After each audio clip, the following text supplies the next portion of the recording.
All right, hello.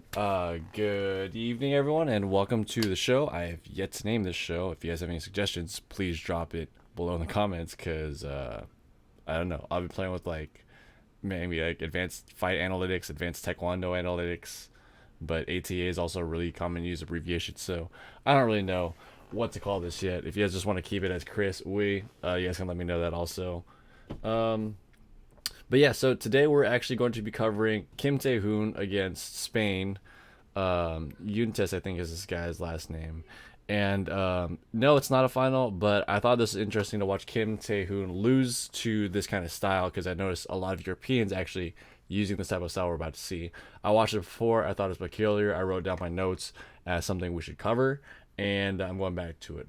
And why don't I cover Kyung Don versus Lorin? Because I feel like I've covered that before, and that happens like in every Grand Prix. And I mean, granted, Kyung Dun now has a great back kick, which he uses a lot of times in like really close pinches. I think he had a couple. He had a close fight with Brazil, close fight with a couple other really good players, and that back kick really uncanny. It's I would say unorthodox, because he doesn't use it as a counter as often. It's kind of like a follow up, and then he throws a back kick in there. And if by chance it glances your Hogu, then you're down by 4 in addition to anything else he scored on you. So I thought that was a pretty interesting addition to his game. And then for Lorin, he's just, as always, an offensive monster. As many of you guys know, Kyung Dun ends up winning with that in-out act kick in the last 5 seconds. Thought that was good job to Kyung Dun to not give up there. But anyway, I thought this was a little bit more interesting, just because I've always been a fan of Kim Tae Hoon and Dae Hoon style of constant press, and to see them both kind of lose in this Chiba event. I don't know if maybe the training cycle is a little bit off, maybe a little bit, maybe they're burned out from another tournament they do in Korea, because I know Kim Tae Hoon's a pro team member, so not only does he have to fight for the national team, he has fights to do for whichever pro team he's playing for. So maybe they're burned out. But I want to take a look at this fight specifically because they lose. And it's always interesting for me to analyze why a good player loses. And so let's start jumping in. This is taken off the live feed, though. So, oh man, that sound is atrocious. Oh, God. I'm going to turn that off.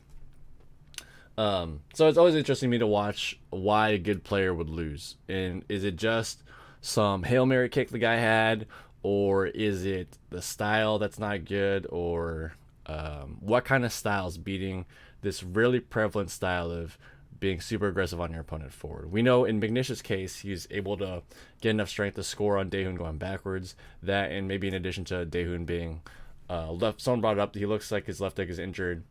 There's that. He got married recently. All these other factors. He's getting older, that kind of deal.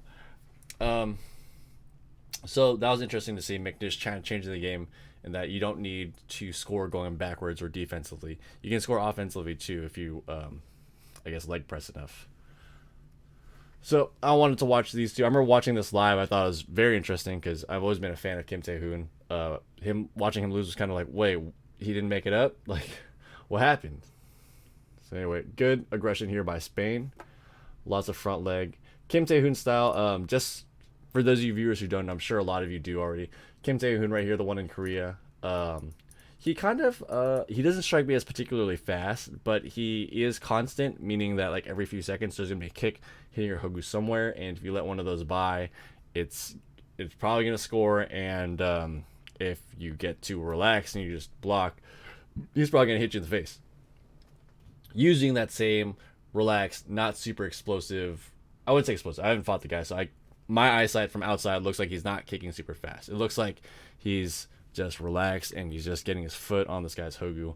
This Yunta guy I have not seen before, and what I know, I'll point out the similarities I see between other European fighters when I get there. But for those of you guys who don't know Kim Tae Hoon's background, he's been reigning national team for a long time, really good international team, won world championships I think once or a couple of times.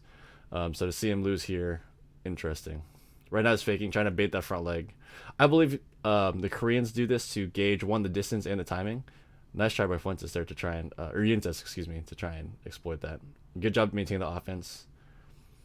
So for those of you guys who are new, the reason I'm complimenting this isn't just because he's on. It is because he's on the offense. Excuse me. A lot of times when people are going against like the world champion or like this guy's former world champion or this guy's national team member or like this guy's on the national champion or won whatever, they kind of sit back and they like kind of scared to fight the guy. And so being here in the Grand Prix, everyone here is top 32 of the Olympic weight. It's good to see that Spain is taking the fight to him and not letting Kim Tae Hoon do whatever he wants, because that is the worst case scenario you can set up for yourself, is to let the guy who's really good do whatever he wants. One of the best ways to thwart that is exactly what Spain's doing here and coming in with aggression. So information wise, we know that Spain's front leg, right, is mainly his main weapon here. He has that left leg crescent. That was a nice try to counter by Kim Tae Hoon right there. Not too much backward movement. So Kim Tae Hoon right now would be, I would say, pretty good if he wants to keep trying. Ooh, nice try. Keep trying to trade this guy mid range. This guy's blocking is pretty exceptional. I was going to say, yeah, punch or kicking at mid range seems to be the answer right now. Yeah, the only thing is really to note, front leg here by Spain, very active. Back leg out in crescent kick. He seems like he has, yeah, I was going to say he has that left punch. So those in the first minute, all that information extracted, hopefully into the coach. Coach is formulating game plan. Players formulating game plan. Ideally, the player can adjust on his own and start testing things in the ring. So that way the coach has more information. So when Kim Tae Hoon actually goes back to his coach can give him another idea that he hasn't tried yet. 1 point for the punch. Okay. Switch stance. Interesting. Stance just switched. Still all. What's interesting is I'll keep this going. It seems like force him out. Force out. No force out. His covers are impeccable. They gave him that punch. Interesting. Okay. So Kim Tae Hoon here is engaging a lot because he knows that the chances of Spain right now falling out of bounds very small, because that's a +1 as soon as you get here into this gray zone. Spain doesn't want to do that. Spain's very content though, staying right here and just blocking everything. Kim Tae Hoon hitting either in front of his space or exactly where he is to try and focus all the power there, score some points.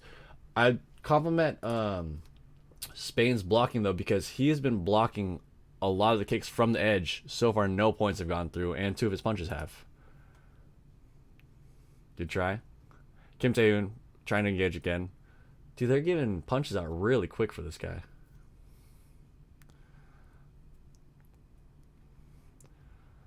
What I noticed, okay, so this is what I wanted to point out, and I don't know where this leads to or why this style is developed. If you guys have any ideas, I could use some help here. I noticed GBR and Spain, or Europe in general, is very content fighting right here. This is about 1 meter, I think, if I'm correct. This is about 1 meter, so 1.5 meters. For some reason, they're very content fighting right there. It might be because at this part, the metagame is that this person who's on the inside is probably going to attack, so you can attack in place or counter in place. And as long as you're not moving backwards, man, you can. If you're good at fighting mid-range, like this is almost an optimal setup for you, because you know they're most likely to be coming in. So you're using the metagame against the person. Like I've just been watching this. I probably have to see a couple more tournaments as to figure out like why this style is working. And the other part of the equation though, so that one I don't really know why they're standing here on the edge and why they tend to do that a lot, because I noticed that with McNish also. But the other part of the equation is why isn't Korea just hard cutting him out of bounds? Like, isn't that, I feel like that would have been my solution. Hard cut him out of bounds, force him to throw weight forward this way, and then you can try and counter off that. So I'm not sure why that wasn't the play. So he's very content and very ring aware in staying back here. And man, to be honest, maybe it's just the meta game, and because the player in the middle is most likely going to come in. So as long as you can weather that storm, you're good. Nice punch. And once again, look at like Kim Tae Hoon hasn't scored anything. So this guy, wow. Yeah, Kim Tae Hoon hasn't scored anything, and he's thrown a lot of kicks. I mean, way more than Spain has, and nothing has gone on the board. So compliments definitely to Spain for his defense there. That's incredible. Um, but yeah, the only reason I can think of standing on the edge is because you know they're going to come in. So if you want to fight mid range, it's almost a guaranteed fight mid range. And if that's what you're really good at, then sure. I just don't know why Korea doesn't hard cut him out of bounds or like step push and then, fight him that way, or jump high cut into range and then hit him that way. Like, to be honest, I'm stumped. If you guys have another answer I'm not thinking of, please tell me, because I would like to know. I noticed McNish is doing this. Some other European fighters I watched, not these guys, but some other European fighters I watched also like fighting on the edge. And now he's doing it too, and he beat Kim Tae Hoon. So maybe it's just the meta, that they're using the meta game, that if they're on the edge, they're going to attack you. You can fight a mid-range that way. I don't know. Anyway, any adjustments here? I would have said my adjustment is if he's out of bounds, just kick him. And then when you're engaging, go for more headshots. And it looks like the adjustment I'd say for Spain is to go for more headshots because Kim Tae Hoon's coming. And hell, in the exchange, you seem to be scoring points. He's trying to be more aggressive now, which is, I guess, in general, it's a good answer. Maybe his coach was like, you're too much on defense. Don't rely on your blocking too much. You should go in. But it seems like, pretty close. Like right now, like when he's on the edge right now, why isn't Kim Tae Hoon force cutting him out? Like that step hard cut. I think maybe he's looking too much for the points right now. That was a pretty good punch by him. Oh man, just is.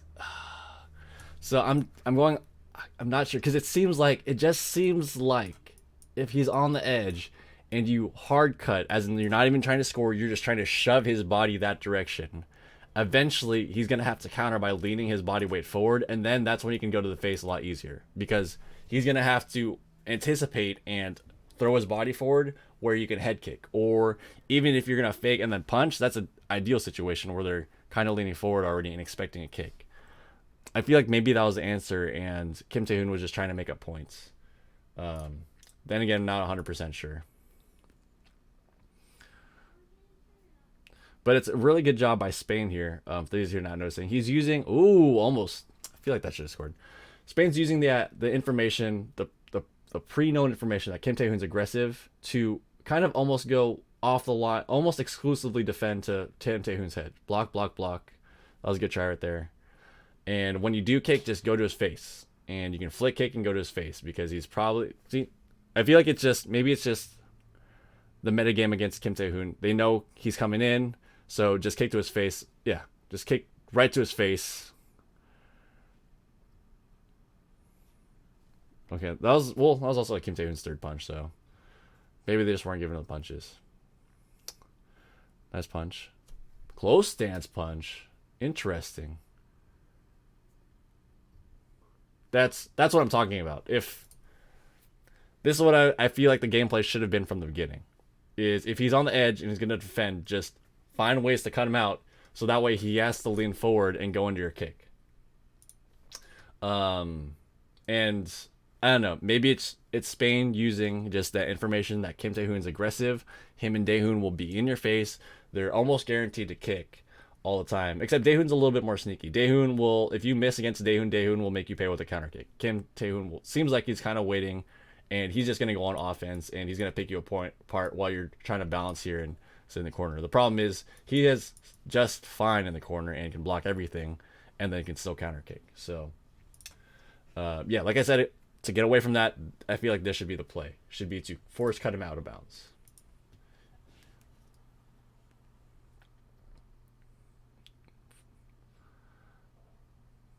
Nice try. Spain's a little bit more wary now. He's putting a little bit more on the cut. Put a little bit more heaviness on that cut. No, nice try. Good punch. Good punch. Hold him there. Hold him there. Hard cut. Oh, that's what I'm saying, man. Just hard cut. This is easy for me to say, and I don't know. Maybe this guy's super strong base-wise, or there's some other factor that I can't see on the film here.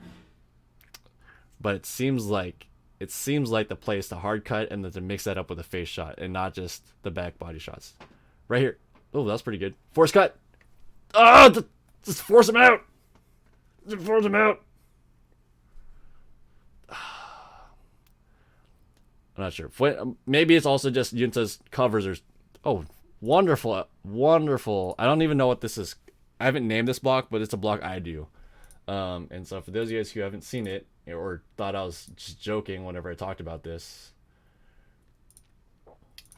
normal speed, blah blah blah. Come around to the corner. Boom. Yunta's blocking is impeccable though, so maybe that's all they drilled and that's why he can weather Kim Tae Hoon's storm here. 5, okay. Nice try for the face there. Going again for his face. Alright, here it is. Boom, boom, block, great blocks, boom. He's gonna go for the out in. I want you guys to see his cover. Watch his cover. Okay, so it doesn't reach, but you can see that his hand is back there just in case it does to deny contact with the sensor. I used that against China. He tried it like 3 or 4 times before he realized that I had that covered. And it was thanks to the Koreans from Chede, who I trained with before that I got to learn that technique. Anyway, good cover for people who get hit in the back of the head. Anyway, yeah, so I feel like right now Kim Tae Hoon is too focused on getting points now. And where he should be setting up situations where Vincente Yunta is, where he has to really pick between if he's going to commit to the body, commit to going in or not. Right now, he's very content exchanging with Kim Tae Hoon in the clinch. He looks exhausted. Well, I mean, I guess so. He's the one pressing all the offense. Or is he injured? Looks like they're looking at his ankle over there. Maybe he's injured and that's why he can't hard cut. Adjusting some gear. I don't know. Maybe he's tired. They haven't really sprayed anything on him, so they're giving him some advice. So yeah, Yunta's definitely very adept at blocking and just going straight to the face during the exchange. Probably why he's won a lot of matches. Probably why he's standing here in the Grand Prix. Kim Tae Hoon, I think, maybe a little too focused on getting the points right away instead of setting up the situation where Yunta has to pick between really getting forced out or covering his face. Is it a Hogu check? I forgot. It's there's too much sweat on the armor, and for some reason that may or may not mess with the sensors. Does it really? I don't know. Not bad for the play for Yunta. Just trying to go straight to, I think, probably straight to Kim Tae Hoon's face. Well, so the way I see the advice going down was that Kim Tae Hoon, oh nice, looking for points. Super good at finding the points here. Good job to Yunta. I could see them saying Kim Tae Hoon's gonna come, so a good way to disrupt that is you go forward and keep disrupting him that way because, well, hell, you don't want him to just go forward on you. And so they're all back in the corner, and they're very... Now he's actually doing some pushing. But earlier it seemed like Spain's been around this whole edge of the court like this whole time, and seems completely okay doing that. Why? I don't know. And I think it's maybe just a European thing because I haven't seen the Asian countries fight like that as much. And I've really only seen it in Europe. So I don't know if it's just Europe adapting to the whole Asia metagame or the Koreans specifically. I don't know. If I were Yunta, I would rather push, try and force them in the corner, and then engage in mid-distance while you're in the middle versus while they're in the middle. I can't say for sure. But all I can really say is I kind of think Kim Tae Hoon should have just been forcing him out way more often and looking for that instead of the points. What happened to you, dude? You got like a whole first aid Formula One pit crew stop going on. Okay. Oh, we missed some action. Let's speed this up a little bit, shall we?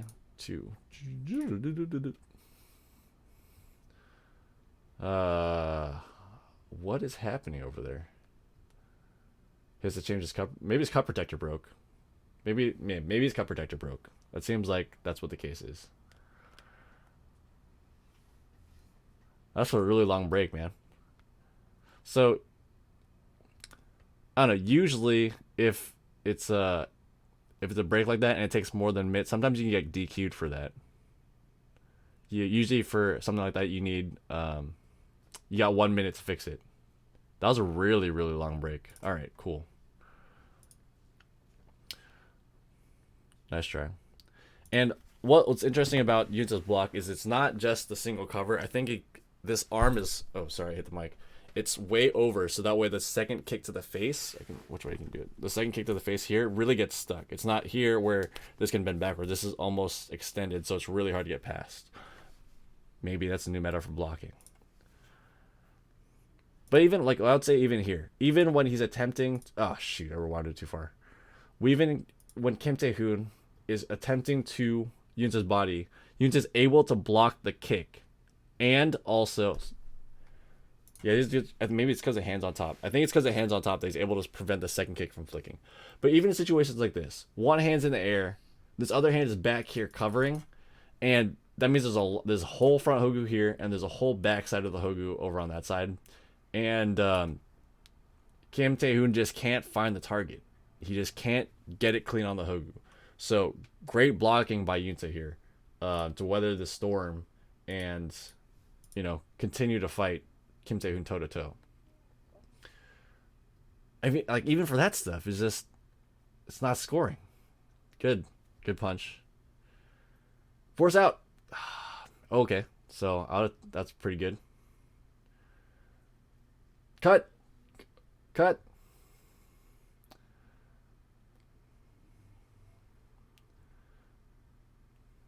Punch. Good punch. Yeah, this one I don't know if that's a real one or not. He might have got glanced a little bit, but that's opportunity for a break. That's why international fighters will do that. It's not because they're actually hurt; they just want a few seconds more to breathe. Dude, Kim Tae Hoon's pouring it on right now, and Yunta's blocking everything. Cut. Covered. If I were Yunta also, you could be trying to edge for the inside of the middle or the middle. Man, this guy's cover is incredible. That one even wrapped.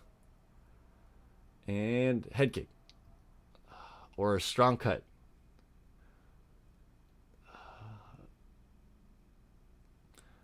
Yeah, I think Kim Tae Hoon should have just went for the strong cuts. Ooh, not bad. Perfect play. Good job. So why is that good? These last few setups, Kim Tae Hoon just leaning forward, just going forward because he's trying to get points. Yunta's props to Yunta. He's weathering the storm very well, and he's blocking a large amount of these kicks. So a good way to disrupt that and to destroy your opponent's more like rally or momentum is just to hit them in the face again and to put them even further behind with 30 seconds, which is what he does. And Kim Tae Hoon stays there and just still really going for it. He'll take the -1, so it's a net +2 for him. Not bad. Yeah, I was going to say, about to go in again. This third one, he might not. He might motion. Okay, cool. I'm happy my prediction was right. Right here, force out, cut, hard cut. I mean, we're short on time now, so maybe don't hard cut anymore. But, oh, there you go. The reason I'm saying hard cut, too, is, look, if he was doing a hard cut earlier. Okay, this is where he jammed it. Okay. Third time. So the reason I said he's probably not going to do this time is because if he did it twice, he did it a third time, obviously Kim Tae Hoon's good. He's going to pick up on that. He's going to kick short. So don't do what he thinks you're going to do. Obvious move. That's why he moved back. Anyway, so the reason I said here, hard, if he had been hard cutting here, watch how committed Yunta has to be. Look at Yunta's body language. So a lot of weight and back, has to move forward because he's on the edge of the ring. Where is it? And so if you can get Yunta in situations where he's forward committed, maybe even his head could have been here. If you head dashed in, they could have clinched, maybe something on the inside.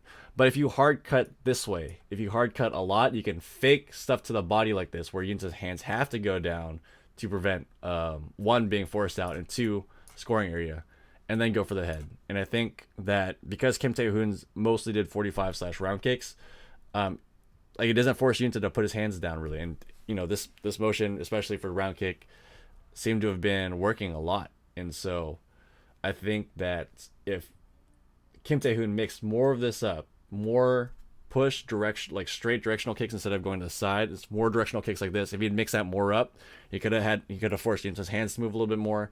Could have forced some more body commitment into the head kicks, and that's why head kicks like that happen. I think Yunta's about to get another head kick here soon, if I remember right. Yeah, I remember getting close.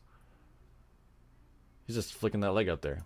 So what I'm saying is here, like in this situation, right? Oh, too far. Sorry, guys. Forgot how small this mini bar is. 19. Oh, this is already the... We covered this. Boom. Boom. Boom. So you want situations like... Notice how he had to come in here. If you do a hard cut more often... So I always want you guys to watch the movement after this. Okay. Boom. Boom. Coming out. Boom. Good. So you want situations like this where they have to move in. And one of the ways to recreate that, which is what I've been harping this whole time, is if you strong cut this way, they're going to have to throw about this much momentum in to make sure they don't fall out of bounds, because that's a +1 for your opponent. If he had been doing this more often, more plays where he's more forward committed, I mean, even if this is the way he goes forward, is just with his head back, and that's the normal way he does it. If he had forced like stronger cuts earlier into the game, he could force the situation more often. This easily turns into an axe kick. A lot more opportunity for headshots. But I think Kim Tae Hoon here instead was looking a little bit too hungry for the body shots, a little too hungry for the 45 and headshots. And because of that, Yunta kind of runs away with the match. I wish I could... I'm going to fast forward for you guys here. But in the interest of time... Boom, boom. Yunta gets another score here, and then they replay. So even in the situation back here, I'd say here, boom. Okay, we've watched this enough. Here, boom. See, this is a situation where instead of going underneath, if he had just come across and hard cut on top, he can force out. That's one, and then follow up for a headshot later. Other opportunity for that. That's just, like I said, if you guys see anything else, any other opportunities or a reason as to why they're fighting there, choosing to fight there, please let me know. Anyway, that's pretty much it for the match. They've to replay it, and Kim Tae still ends up losing here. Boop, boop, boop. Yeah. He goes out of bounds. Tries for the spin. A little too late. Yeah. So, major sticking points here. Or, if you guys have questions, comments, game recap. I think that, one, if Yunta has great covers, which is amazing for him. So, plus sides for Yunta there. Second thing is good job finding the headshots using both the meta game and just the idea of being here on the court. That they're probably going to come in using that to just go directly to the face. That paid off for him a lot. So good job for Yunta to do that and score that way and in the clinch. Amazing cover, just overall amazing covers by this guy. Good job. I actually kind of want to see who he ended up losing to, like if it was James June or Handapur, because those guys fought in the finals. If I were Kim Tae Hoon, if you're in Kim Tae Hoon's position, someone's on the edge, looking for points is good. I would recommend you have to threaten them with a force out though to get them to move in, or make plays where, for example, in this mid-range fighting range, they don't kick. Because if they're kicking, that's where they're used to it. You want to force situations where sometimes if you threaten with a hard cut to force out, they will just have to use footwork to get inside. You can use that time to go to the head, set up other opportunities like that. So I think the lack of the forward strong cut in the situation, especially when the opponent's here on the edge, was maybe the downfall of Kim Tae Hoon this fight. other questions to know. If you guys know why Europe is fighting, or at least what I've noticed, why Europe's fighting consistently here on the edge, I would really like to know. If you guys have any thoughts, ideas, please leave that below. And that's actually going to wrap it up for today, guys. Thank you for watching. I really, really appreciate it. Please like, comment, or subscribe if you guys find my videos valuable, and share it to your friends. But yeah, and I'll see you guys next time. Thanks for watching.